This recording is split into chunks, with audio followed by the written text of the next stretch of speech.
Yeah, so first of all, welcome to Shikara Academy for your preparation regarding your groups. Some might be for group 2, some might be for group 3, some might be for group 4. Okay, so it is the responsibility of us as a faculty of history first to clear what exactly the history is for your group's preparation. Let's say. In this session of 45 minutes, I'm not going to take much of your time because you are already been to a long class, I hope. Okay, so for your comfortability, now this 45 minutes I would like to spend over clearing the syllabus related to history regarding group 2, regarding group 3 and regarding group 4 very clearly. Okay, like things are different, like history is somewhat different from the preparation of your group 1, UPSC and all regarding these groups. Okay, you need to know the thin line where you have to focus upon the history. No need to go through the kind of ramification of all the facts, dates, nothing. Okay, there is certain perspectives to be developed regarding the history. Okay, first of all, I want to remove all the misconception what you have regarding the history. And then we will get into the paper pattern, syllabus and everything. Okay. Misconception. First and foremost is history is about dates and, the names. All of you. Fine? Yes. I say yes. Okay. Because of our group's preparation, no? So, history is about names and dates. But, one thing you have to discover, one thing you have to look at this fact in a perspective like, history is a subject of events which are already happened in the past. This is the same thing happened. I mean, you know that. But in a different manner, I would like to tell you that these whatever the developments happened in the past, one development serves as a factor for the next development. Means if you take two developments, two events or two incidents or two developments in the past, one development will become the factor for the next development and the next development will be called as consequence. So it is better to understand the causes and consequence. And whatever the causes and consequences we were discussing, in the due course of discussion, we would be arrived at a stage when the personalities will come, the dates will come and all. You're understanding? This is the point. Okay. In this prism, you have to look at the dates and personality. And one more thing, another important thing I would like to tell you, most of you would feel hard to remember the dates, hard to remember the personalities, sometimes events too. Because there are n number of dates, events, which will be overlapped sometimes for you. So here I just want to tell you one thing. It's a nominal thing which we all knows this. I don't know a single name of yours only because this is my first class. I don't know a single name. You people, whatever the names you have, it will be a new syllabus to me. Right? But over a period of time, when I increase my frequency of interaction with you, one-to-one interaction, I will be knowing your name. What's your name? Manish. Manish. If I meet Manish a couple of times, then yeah, Manish. Okay, let's Manish tell me the answer for this question.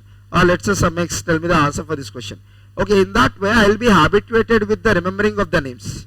So here the point is, there is nothing to do with, remembering the names. Okay, but there is one thing to do with, that is your memory. Okay, so like when you are coming across the date and some kind of personality which is very important for your exam point of view, you need to increase your frequency. You need to revise that personality, or you need to revisit that incident frequently. Battle of Plassey 1757, Siraj-ud-Dawla, okay, so also Robert Clive and all. So these were the names, these were the facts. Okay, regarding this, first of all, you should understand the emotion included in that particular incident. The Battle of Plassey is the first battle in which British East India Company has started its political expansion. And it simply can be described in such a way that it is the door in the Bengal. Let's say it is the door to open for the British East India Company to conquer the entire Bengal.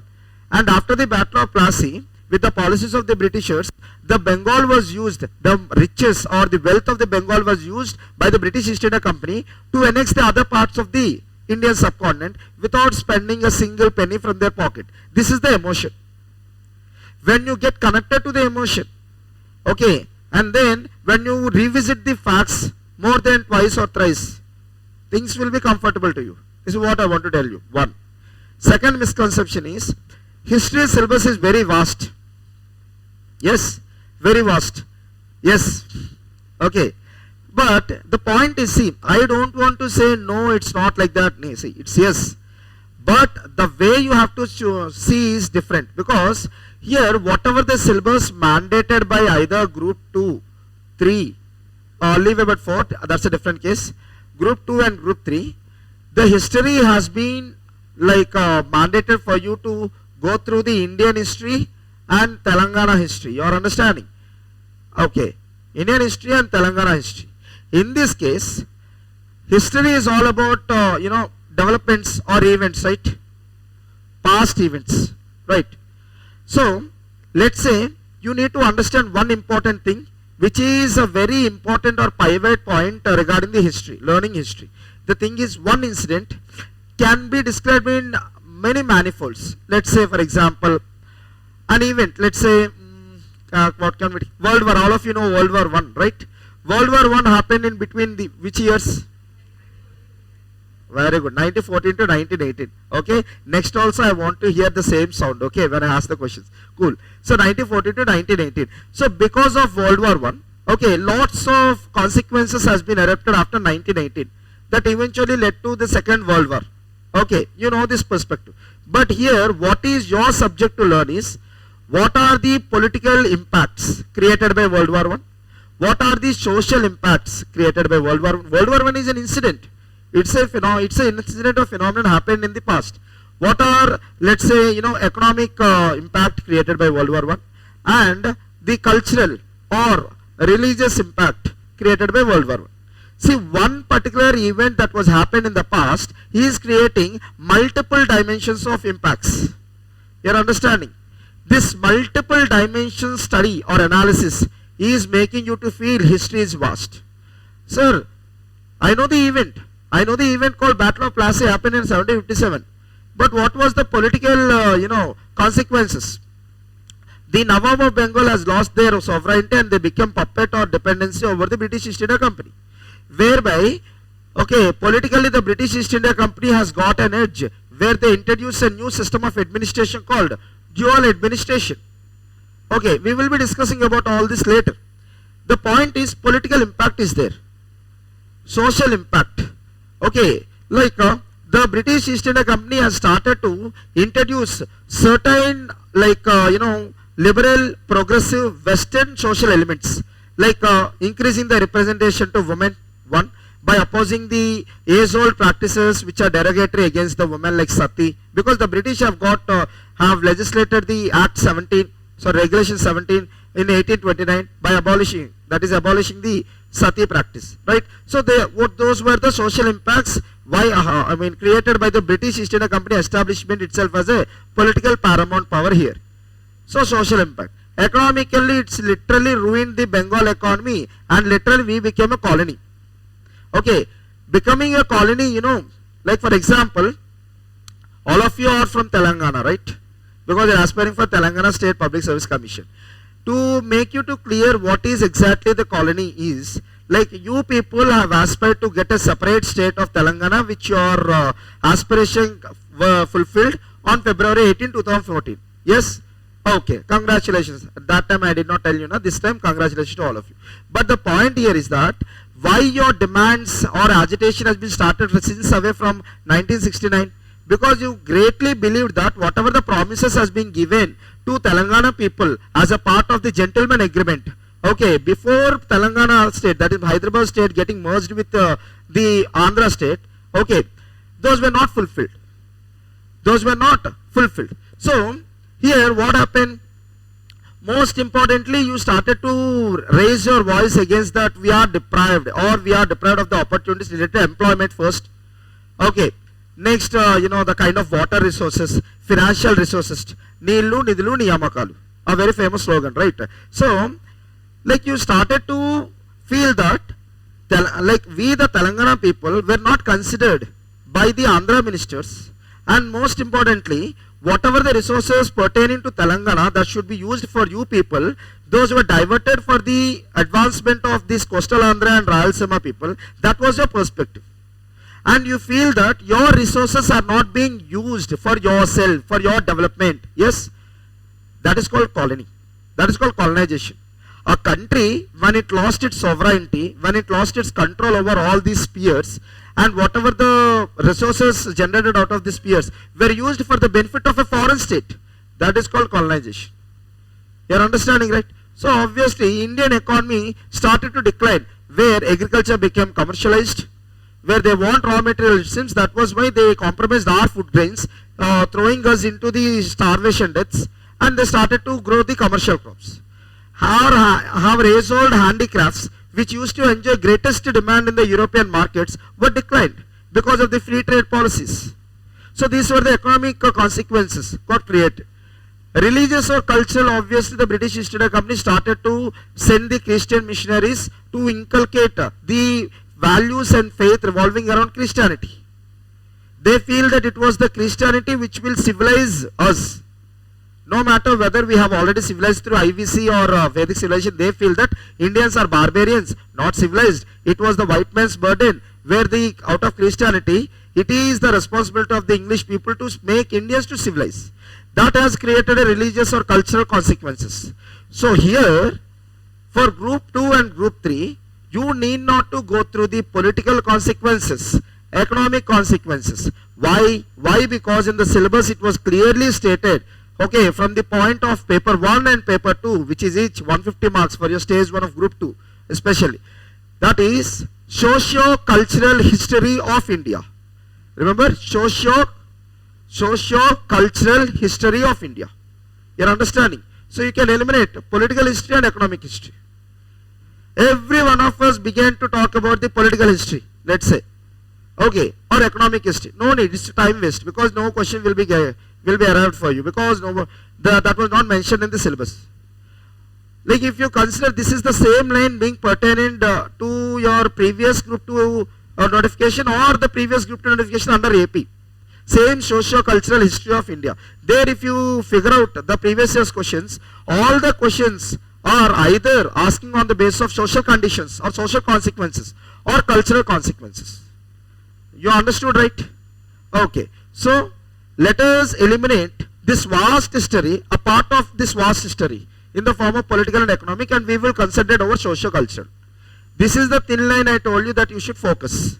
So history for your group 2 preparation or group 3 preparation is not vast.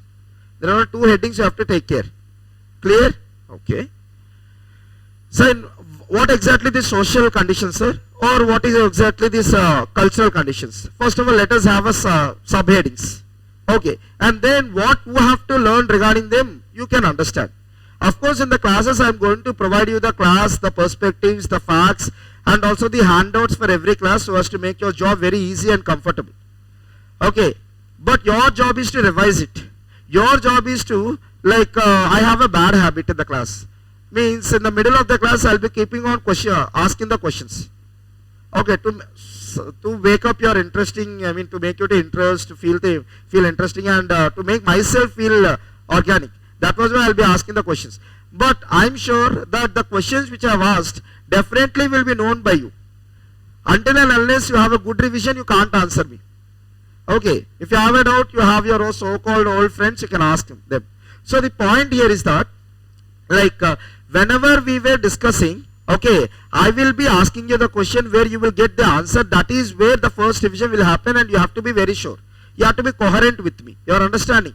Fine. Regarding the social, the first thing you have to think is that in the history, in the Indian history, the society was greatly impacted towards the religion, certain religions like Vedic religion, Buddhism, Jainism, we will be discussing in the cultural concept. But those all religions left their impact or footprints over the society. By, let's say if you take the Vedic society, they have given the fourfold division of the society in the form of Varna system. So, of course, it was the product of the religion, but it is a social aspect. You're understanding, right? Okay, Varna system. After the Varna system, caste system. Because caste, that is called Jati, it came from the Varnas through the inter-Varna marriages. Have you ever heard of Anuloma and Pratiloma marriages? Exogamy marriages they were, inter-Varna marriages. Okay, So out of these two types of exogamy marriages, a hybrid kind of child will be born, where you can't associate that child to particular varna. Because just imagine a child was born to a Kshatriya father and let's say Brahman woman.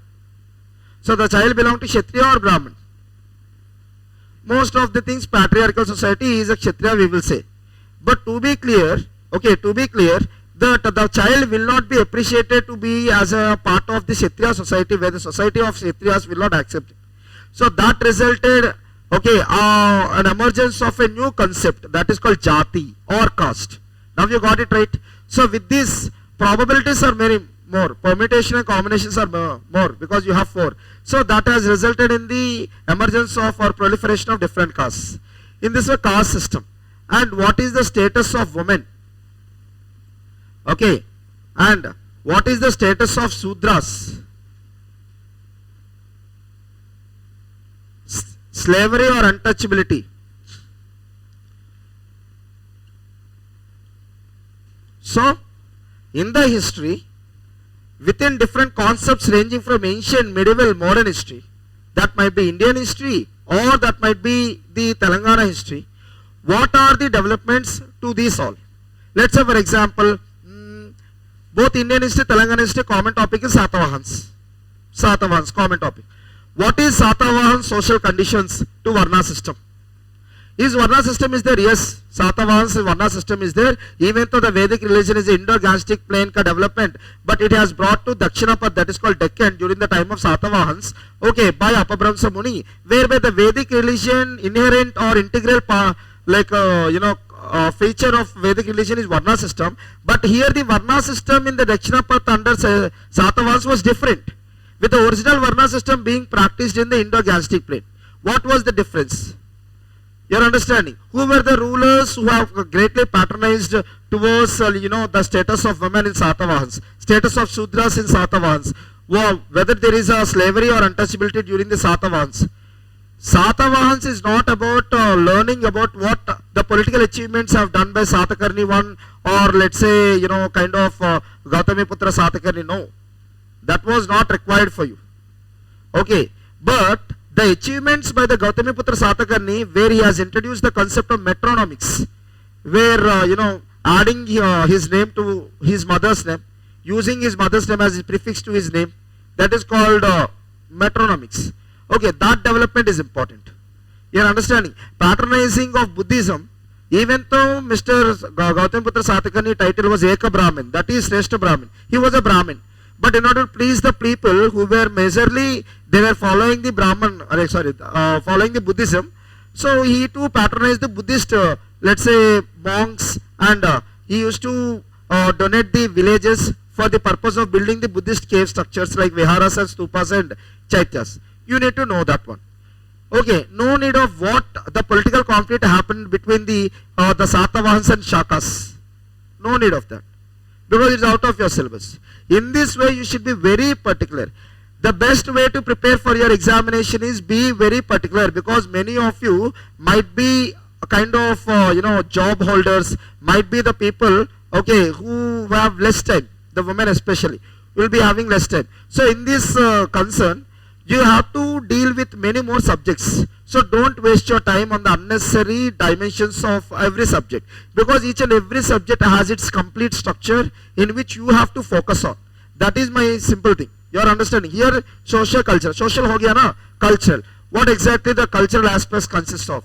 First and foremost, the cultural aspect consists of the religion. Okay.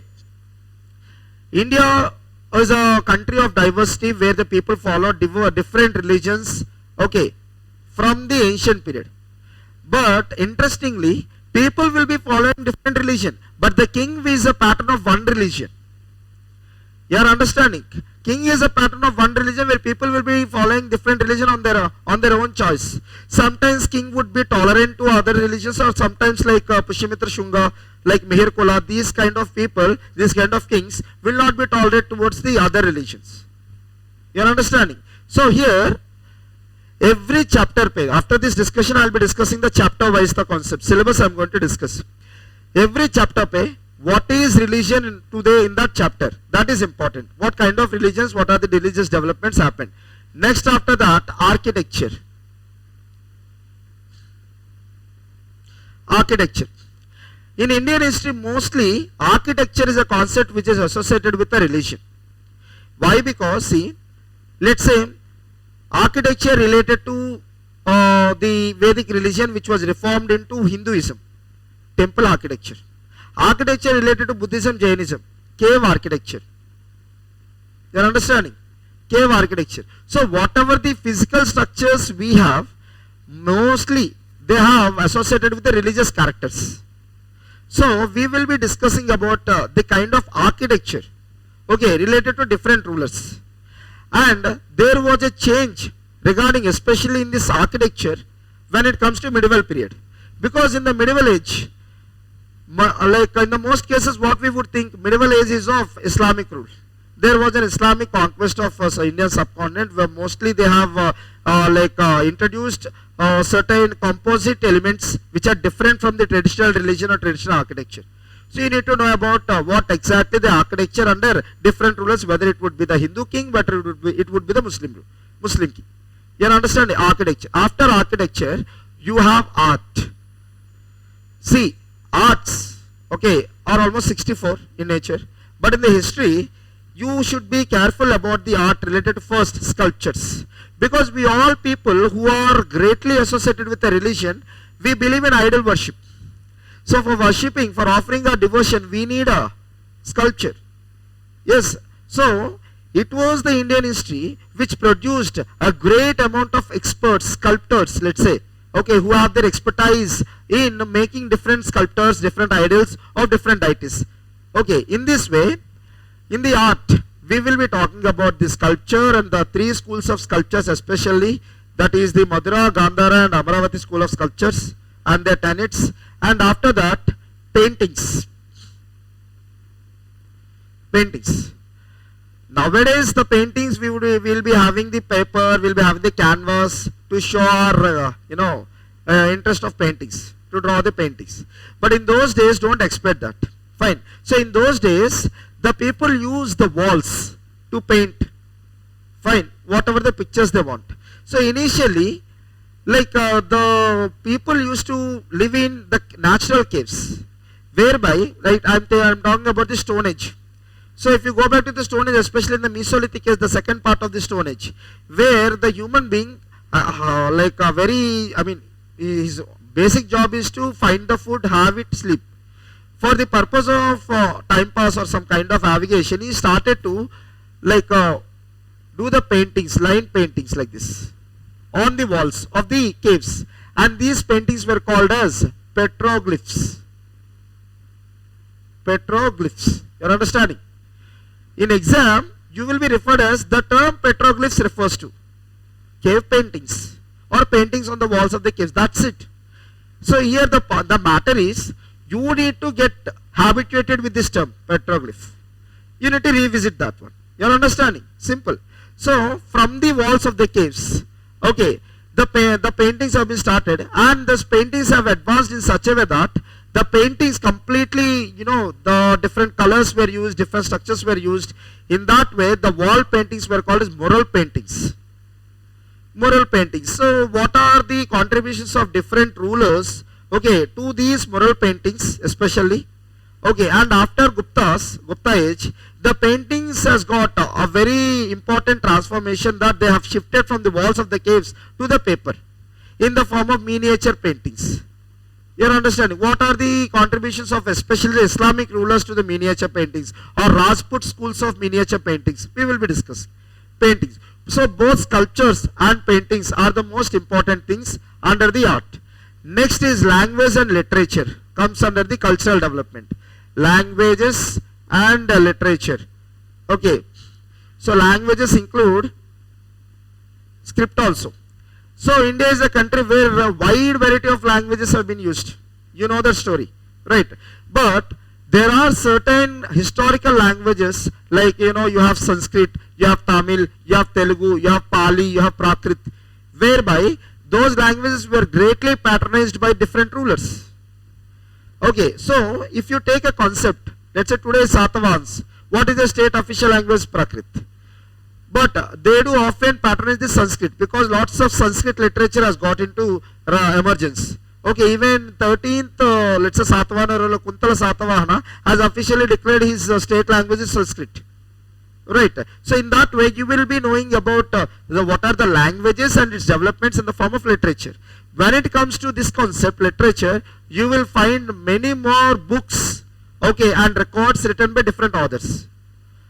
Okay, there also what you want to have, you need to have what? Frequency. You need to revise it or you need to revisit it. This is about the history, ma. Okay. So, now let me clear the syllabus for you and then pattern for you. Okay, the pattern is very simple. You know, the history for group 2 and group 3 is pertaining to paper 1, that is called gender studies. Okay, and paper 2, that is in the paper 2 you have 3 sections. One section is history, one section is polity, one section is society for 150 marks. And you have in the paper 2 the section 1 in which you have the history. What kind of history, ma? Socio-cultural history. Socio-cultural history of India and also the Telangana. You got it? This is the pattern. Fine. This is for both group 2 and group 3. Okay. The point to be noted is for group 4 now,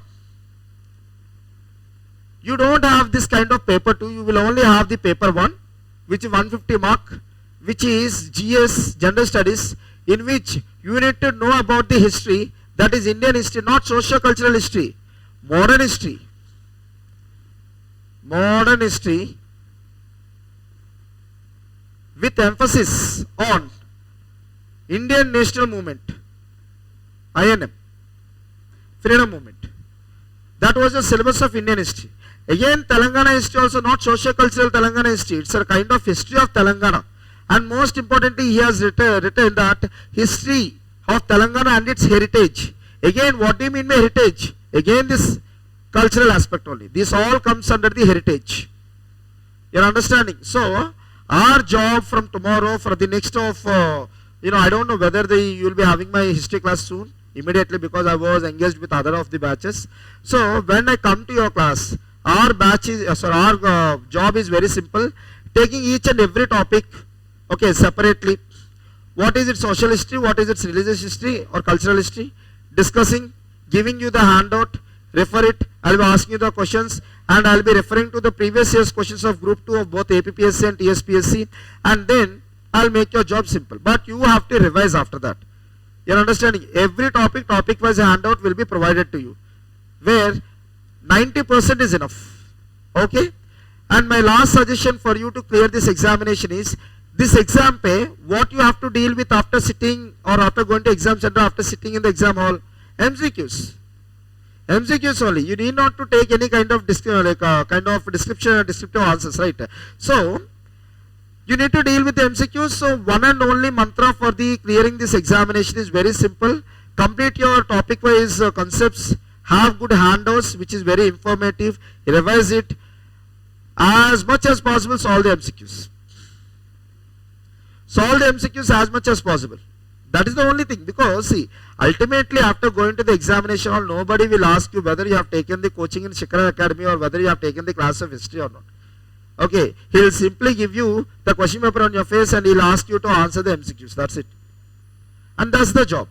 So MCQs, so buy, and I will be going to refer you some of the MCQs book available in the market. Buy those MCQs book soon after the class. Okay, complete the MCQs clearly. If you have any doubt, because one thing, I am not going to give you the facts or something, I am going to give you the perspectives. Because basically I am a UPSC faculty, I can't amount to give you simply writing the facts. Okay, it's my inherent, let's say, behavior, whereby, like if I take any concept, let's say status of women in Satavahans, I will be explaining you the core of the concepts. So be patient. But definitely it is worth waiting of, understanding the things.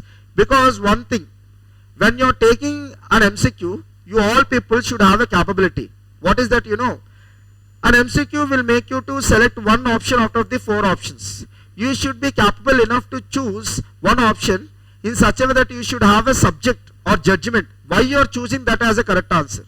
Why you are eliminating the other 3 options or other options as wrong answers? Sometimes multiple options has to be selected. So you should have that perspective. Yes, this is the one. So it is not fitting to my requirement. It is wrong. It is eliminated. In that way, for that purpose, what you need both the facts and also orientation of the subjects. I told you the emotion, right? That emotion is called the subject. So I will deliver that subject for each and every topic. You have to focus on that. And one more thing, whatever the handouts which I am going to provide you, where whatever the explanation which I am going to give you, that will not be in the handout. Only the facts will be in the handout. So it is advisable to all of you to bring your running notes. And whatever the story I am going to give you, okay, the connecting points, you have to make it in your notes. Simple. Okay, fine. Now going back to the discussion over the syllabus. Let us see the history syllabus. First Indian history and then Telangana history.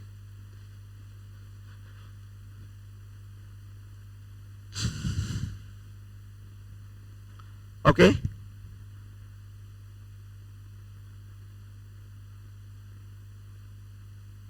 Indian history. You know this ancient, medieval and modern history. Okay. First of all, ancient history. The syllabus starts from IVC. Ancient history is from, the broadband is from IVC to Harshavardhan. Okay, Indus Valley Civilization to Harshavardhan. So there is no need to refer to prehistoric age. That is Stone Age. Eliminate that. Because in your preparation it is important what to read and what not to read also, to know that. So IVC, Indus Valley Civilization. Okay, Indus Valley Civilization is followed by another civilization, Vedic civilization, which is based on Vedic literature. And after Vedic civilization, okay, like when we discuss about the Vedic civilization, we will be discussing about all the dimensions. Okay, in that political dimensions, because of the political dimensions, we have got another political dimension, the post-Vedic case, that is called Mahajanapadas. See, the point is that when your, let's say when a topic is taken, when that political developments is responsible for the other political developments in the upcoming topic, and in the syllabus, there are certain political developments have been mentioned. You need to know about that. Okay, but it is very rare case. Let's, for example, Mahajanapadas. It is mentioned in the syllabus. But Mahajanapadas is a political concept, but you are referring to the socio-cultural history. Until and unless you have a grip over the Mahajanapadas clearly, especially over the Magadha, you cannot understand why the social characters or religious characters are being existed like that. So that was why we will be referring to that, kind of Mahajanapadas in a bit. But your emphasis should be social and cultural history. You are understanding? This is the clarity you should maintain. And because of the Vedic civilization ka religious or cultural development, okay, it led to the emergence of heterodox sects, most importantly Buddhism and Jainism. That is your next topic. One more thing, ma, especially from here, one topic is a factor for next topic. Because of the political developments happened in the Vedic age, Mahajanapadas got it. Because of the religious or cultural developments happened in the Vedic age, the Buddhism and Jainism have got it. You are understanding? In that way you have to interlink and you have to say, okay, fine, after Buddhism and Jainism, you have after, in the Mahajanapadas, the mightiest Mahajanapada was Magadha. Magadha, okay, and society and ruling classes or ruling dynasties. And then one of the most important ruling dynasty was Mauryans. Mauryan age, age of Mauryans.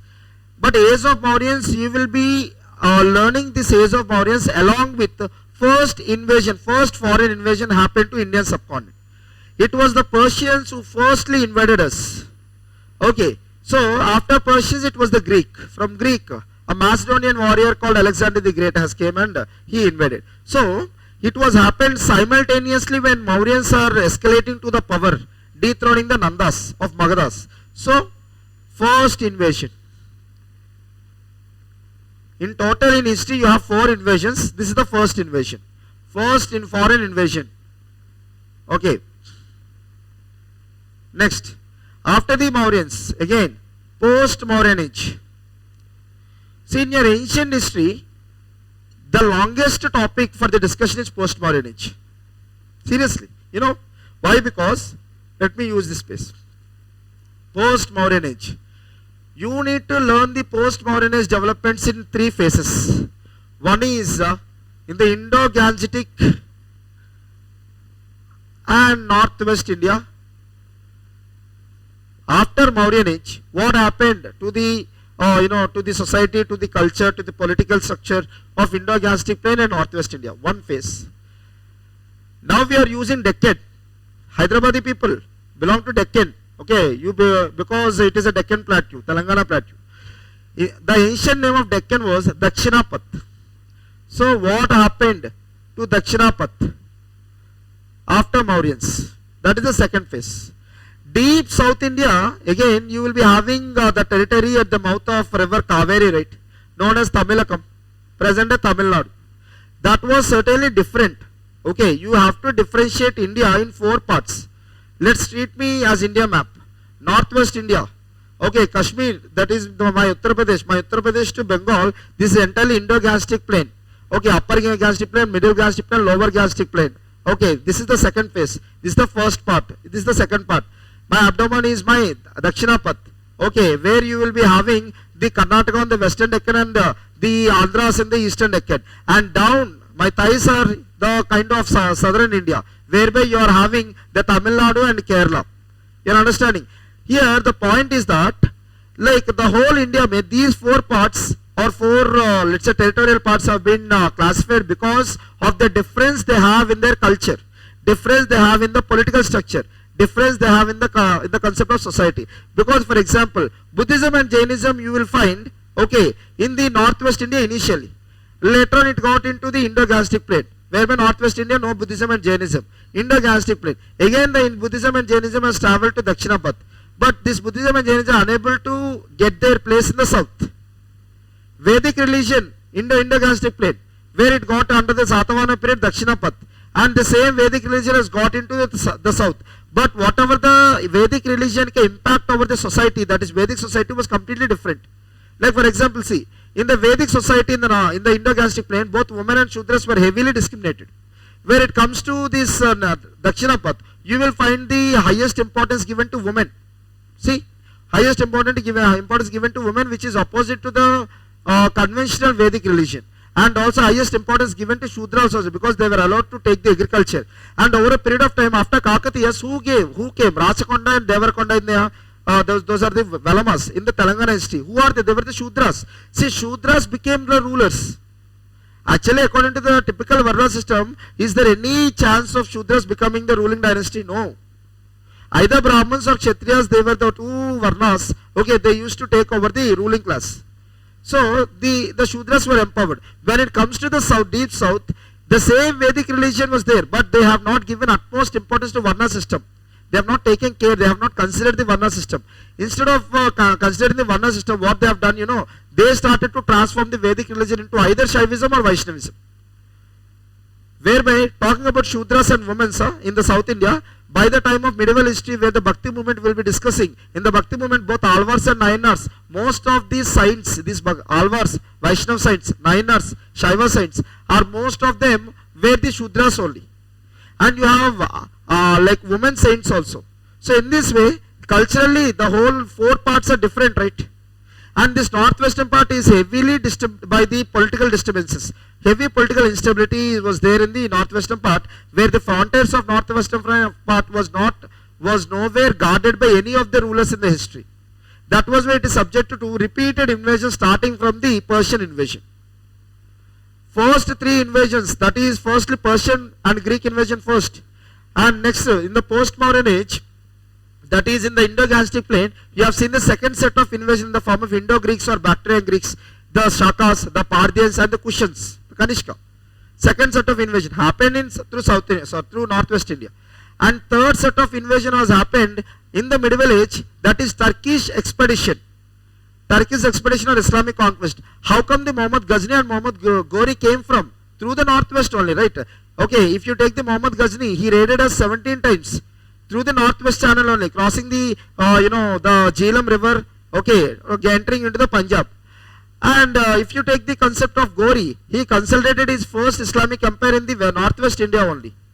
The first territory which got into the hands of Arabs was northwest India, Sindh, because in 712 AD, the Arab merchant called as Muhammad bin Qasim has conquered the Sindh. So the northwest is completely vulnerable to invasions. So in this way, India have lots of diversity, not only in the languages, not only in the culture and all, lots of diversity in the history. So when it deals with the northwest history, you should have a specific profile of northwest. When you deal with Indo-Gangetic, specific profile, Dakshinapad, specific profile. In that way, what happened to India in the post-modern age in Indo-Gangetic plain, northwest India and Dakshinapad, and then the south. In this Indo-Gangetic plain and northwest India, there emerged two set of kingdoms. One is indigenous kingdoms, the other one is foreign kingdoms. Indigenous kingdoms are two after Mauryans, that is Shungas first, and the second one is Kanvas. You are understanding? Kanvas. Foreign kingdoms are Indo-Greeks first, the second one is Parthians, then the Shakas, and then the Kushans. Fine? Kushans. The reasons why they have come, what they have done, how they got absorbed into Indian society, we will be discussing in the concepts. You are understanding? This is what happened in the Indo-Gangetic plain, northwest India. Because the foreigners have came from the northwest India only. What happened to Dakshinapad after Mauryans? Emergence of one and only empire in the Dakshinapad, which has ruled all the Telugu speaking areas together. Satavahans. So you have seen the Satavahan rise. Satavahans. This is what happened in the Dakshinapad Satavahanas. And after Satavahanas, you will be getting Ikshvakus, Vishnukundins, Mudugonda Cholas and all you will be getting. That is that will come under your ancient Telangana history.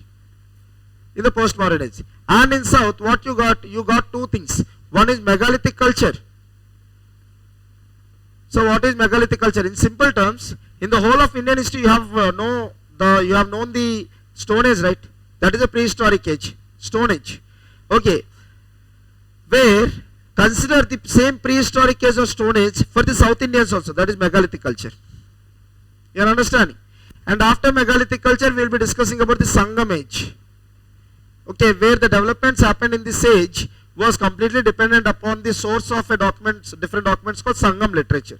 So this is about the post-modern age. Finally, this entire post-modern age ends around 300 AD, where Guptas will rise. Next topic will be the Guptas, emergence of the Guptas.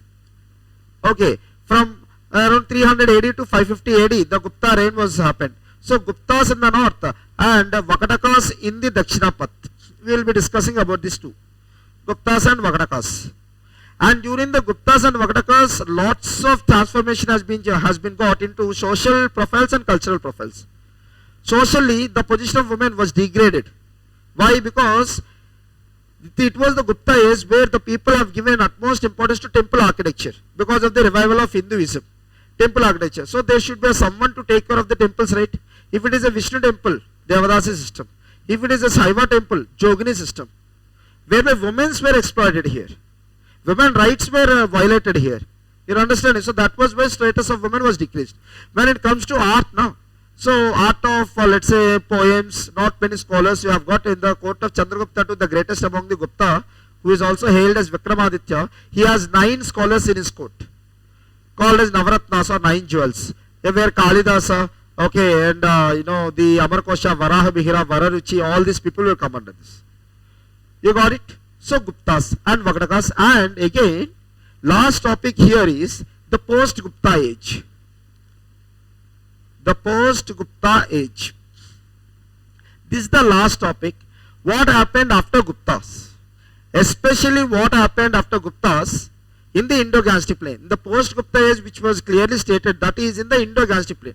Because in the Indian history, what happened to the northwestern part after post-Gupta age? It was subjected to invasions. Where Hunas, a Central Asian tribe, they have invaded, they have settled in northwest. What happened in the northwest, Deccan and south in the post-Gupta age? That is important. What happened, in the Indo-Gangetic plain, there emerged certain, kind of political dynasties like Pushyabhutis, where Lord Harshavardhana belongs to. This is Indo-Gangetic plain, ma. And Maukaris, then Gaudas of Bengal, then Palas, then Senas. Both these three, these all three ruled Bengal only. These were the developments happened in the Indo-Gangetic plain. What happened to the Deccan part? The Satavahans were succeeded majorly by Western Chalukyas of Badami. So in the Dakshinapath, what happened in the post-Gupta is Dakshinapath here. This is the Indo-Gangetic plain. Dakshinapath. Western Chalukyas of Badami, Pallavas. The conflict between these two, like India-Pakistan, has resulted in the emergence of Eastern Chalukyas of Vengi Chalukyas, where in the Andhra history will be referred to the Vengi Chalukyas because of the conflict. And because of this conflict now, this Western Chalukyas of Badami has been replaced with Rashtrakutas, and because of the same conflict, the Pallavas has been replaced with Imperial Cholas and Pandyas. You got it? This is what happened, okay, in the Deccan and Deep South. This is Deep South. So in this way, the ancient history syllabus is this. So in this all topics, what matters to us? Every topic has its own blueprint. Not every topic will be taught to you in the same manner. Every topic has a blueprint. Like for example, what do you mean by blueprint? Like for example, if you consider, like after taking at one point of time, if you want to revise, let's say Buddhism, one of the topic, random topic Buddhism, where to start regarding the Buddhism? Okay, what is the navigation, or what is the channel I have to navigate in completing the Buddhism? What is the channel I have to navigate in completing the IVC, Vedic civilization? In that way, the channels are different. That was why I am asking you to write the concept of running notes, because every chapter will be started from one and will be ended in a different manner. Okay, and that entire picture is a blueprint, and it should be followed at the time of your revision also. This is about the ancient history. Now medieval history. Come on, medieval history. The medieval history can be stated under two heads. One is Islam dominated medieval history, Hindus dominated medieval history. Okay, so medieval history starts from the Turkish expedition. Turkish expedition and Islamic conquest. Anything is fine. Islamic conquest. In this, you will know about two persons. One is Muhammad of Ghazni, because that personality name was Muhammad Ma. Ghazni is a place, is the capital of his empire, Ghaznavid empire. Next you have the Muhammad Ghori of Ghurid empire. This person doesn't have any intention to establish his political rule in India. He wants just the wealth of India. He used to come, he used to loot us, he has to go. 17 times he came.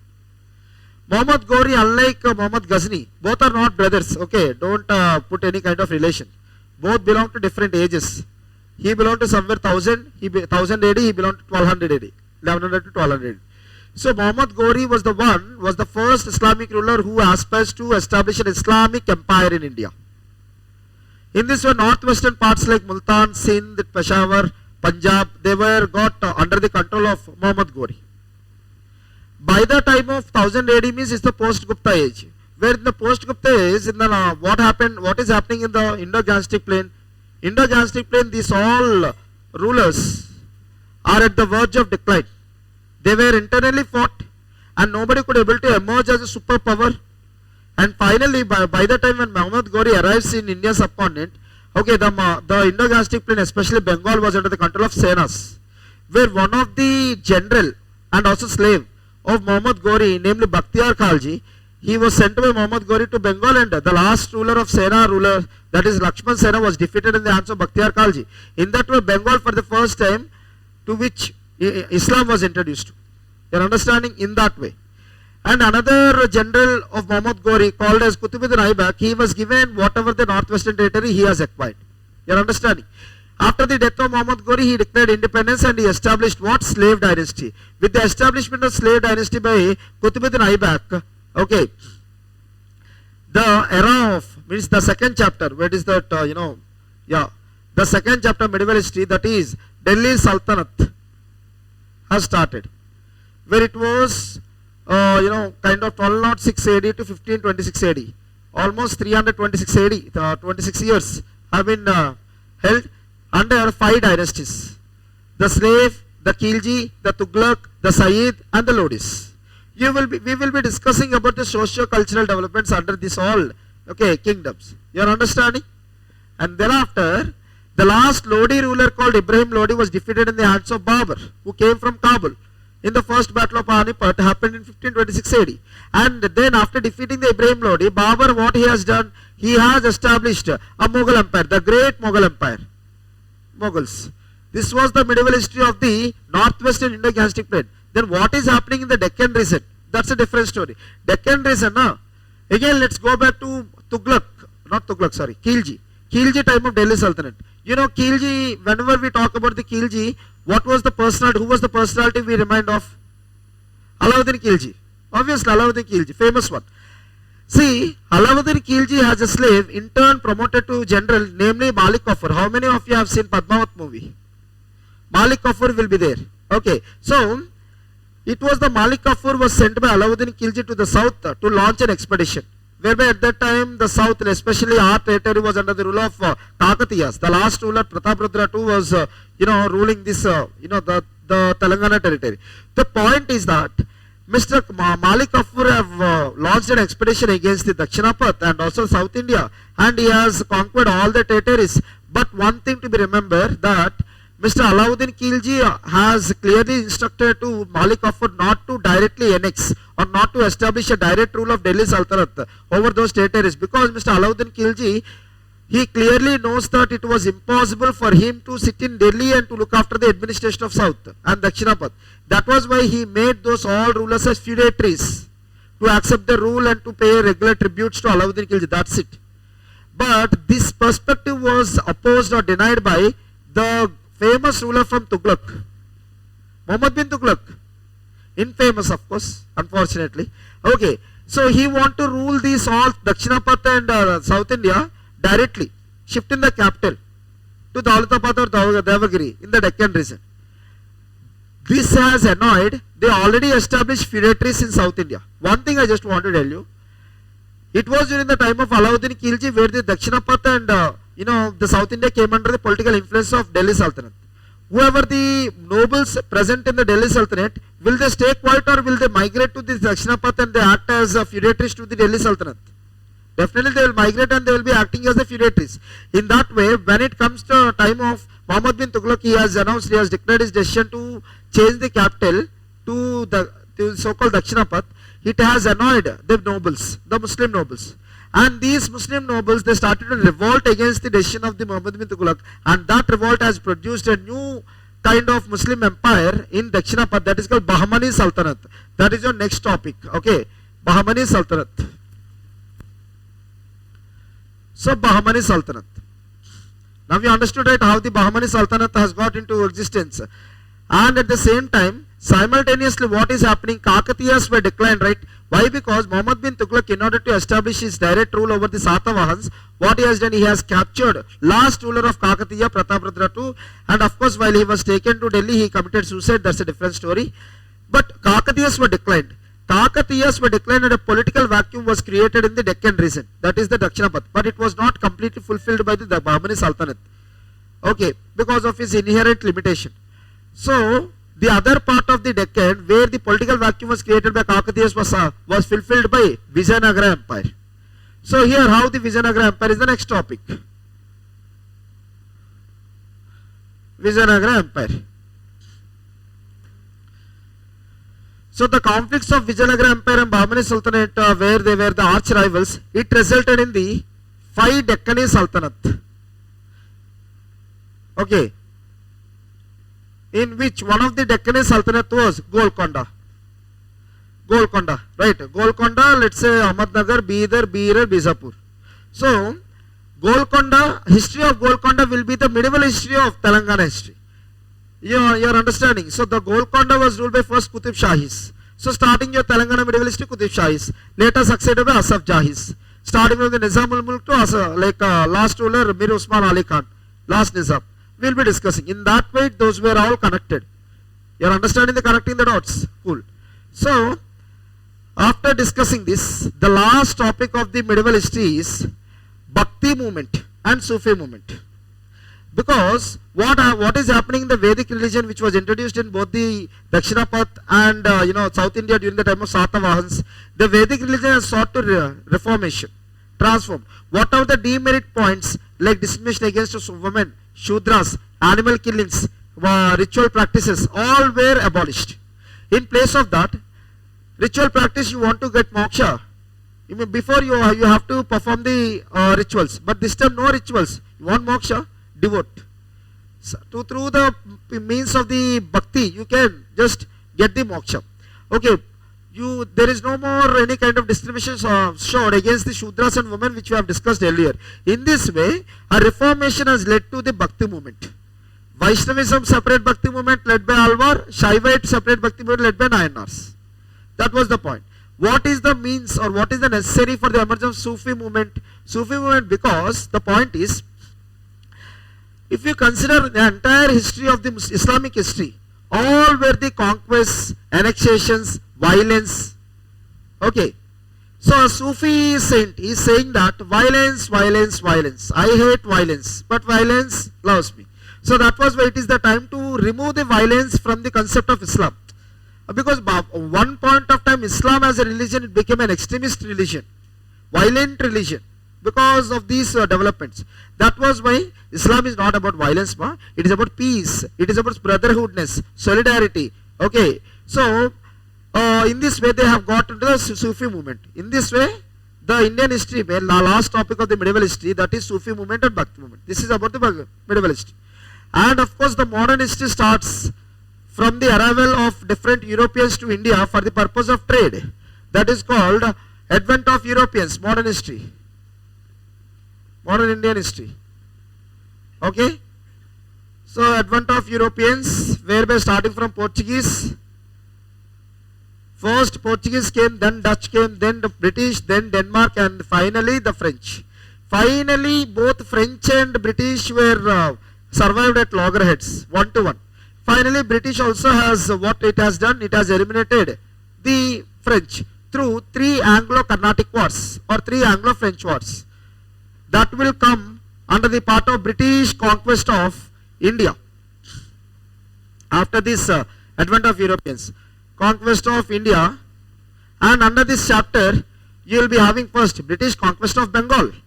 Okay, British conquest of let's say Carnatic, British conquest of Mysore, British conquest of Nizam through Subsidy Alliance Treaty, British conquest of finally the Marathas. Okay, in the backdrop of learning about later Mughals, who were the Mughals who ruled after Aurangzeb, after 707 till 1858 AD. You are understanding? This was the chapter first.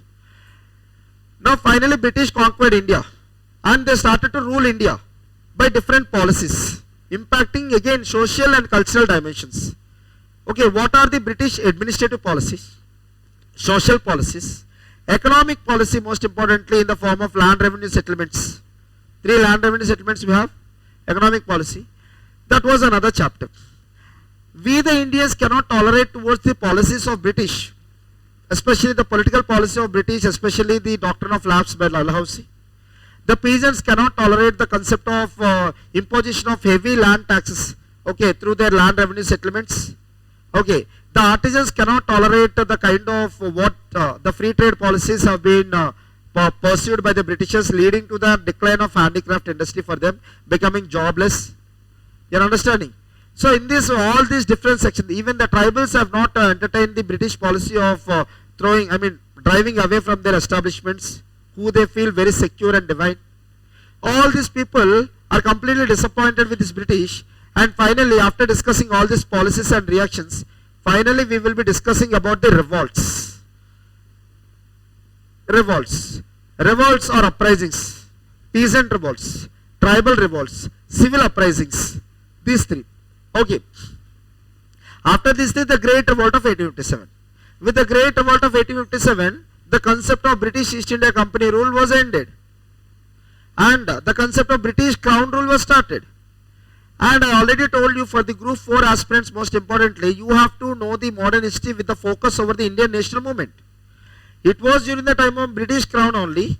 Indian national movement has been started with the establishment of certain regional association for the aspiration to create an awareness or create an awareness among the people regarding the exploitative nature of the British rule. And by the time of 1885 December, the Indian National Congress INC was formed. And thereafter INC, moderates, different types of leaders of moderates, extremists, role of press and books played, and finally what happened to moderates and extremists, how Gandhi came, what is the role of the Gandhi, return of Gandhi from South Africa to India, and starting his political career in India in the form of, through his tool called Satyagraha, from Champaran movement, Kheda Satyagraha, Ahmedabad mill strike, then Khilafat movement, then Rowlatt Satyagraha, Jallianwala Bagh massacre, and then after non-cooperation movement, and then his journey will be raised. So in this way, finally, after non-cooperation movement, we'll be getting after the development of the rise of certain leaders like Motilal Nehru, C.R. Das, Jawaharlal Nehru, Subhash Chandra Bose and all. So in particular modern history, if you want to feel comfortable, there is a formula. The formula is pi. What is that formula? Pi. P for personality, I for issues, E for events. Modern history, whoever the personality related event or issue should be very clearly known to you.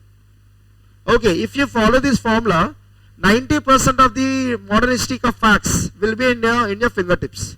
So this is how finally we will arrive across what have we gone through in the Gandhian phase with multiple personalities, multiple events, multiple issues, and finally how the Muhammad Ali Jinnah started to demand a separate country called Pakistan.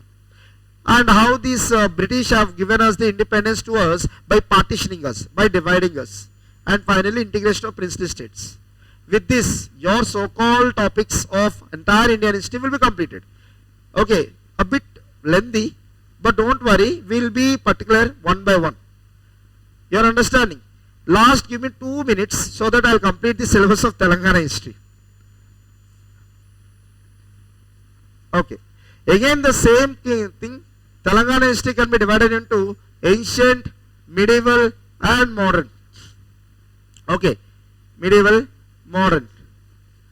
Ancient starting from Satavahans, because Satavahans were the first to politically unify the entire, the Telugu speaking region called Telangana actually. Okay, they have introduced many new things to Telangana. After Satavahans, we will be discussing about their structures in the form of Ikshvakus, third Vishnu Kundins, then Mudigonda Cholas,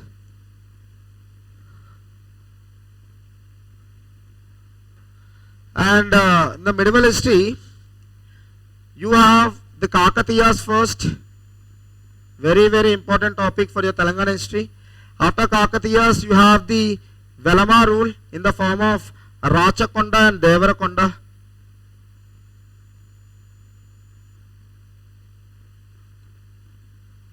And then you have the rule over the Golconda, because the Bahmani Sultanate was divided, fragmented into 5 pieces, and Golconda came. And now we will be discussing about the Qutub Shahis. In the modern history, you will be discussing about the Asaf Jahis or Nizam, famously.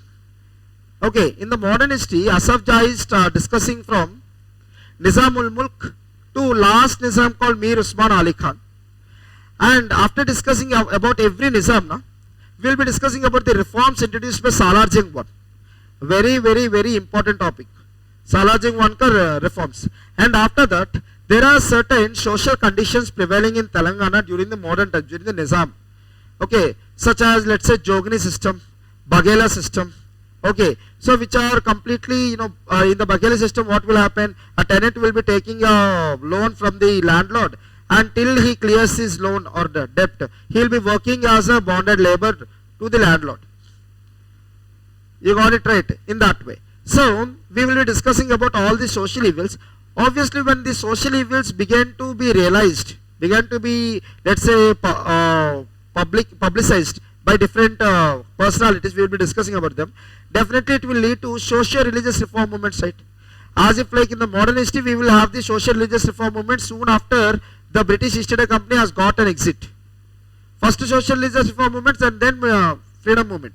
In the same way, These people also, the Telangana people also have sought to be subjected to social religious reform movements in the form of Hindu Mahasabhas, Adi Hindu movement, like that.